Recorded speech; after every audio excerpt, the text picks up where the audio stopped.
Morning po. Meron po tayo ditong betchin. Yan.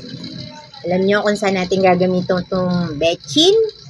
Dito natin gagamitin yan sa ating payat na bougainvillea. Tingnan nyo guys. Tumatangkad lang siya.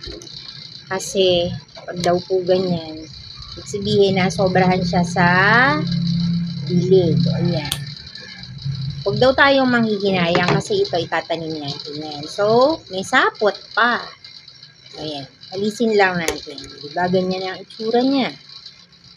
Alisan natin ang mga dahon. Naku, pasensya na kayo't nag-iingay ang aso.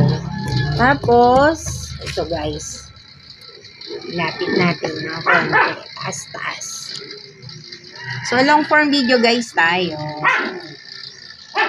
Pwede din tayong mag part 1, part 2, part 3 para po makita ninyo. Layo-layo natin. Ako, pasensya na kayo. Yun talaga ang kapaligiran. Pero ang asong maingay. Ayan. Hukay-hukay ang gilid ng ating bougainvillea. Tapos, ayan. Ilalagay naman po natin ngayon yung ating MSG. Yun. Eto guys. Lagay natin sa gilid. Nakikita nyo po ba? Itaas natin konti. Sa gilid lang. Ayan. Tapos, tatabunan na natin siya ng lupa. Ayan. Nakikita nyo guys, yung puti. Ayan. MSG yan.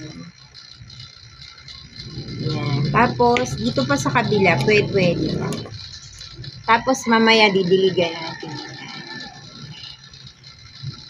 Didiligan po natin yan. Ayan o, konti lang. Hindi naman ma-overdose siguro. Yan ano. Kasi betchin lang naman po. Ayan.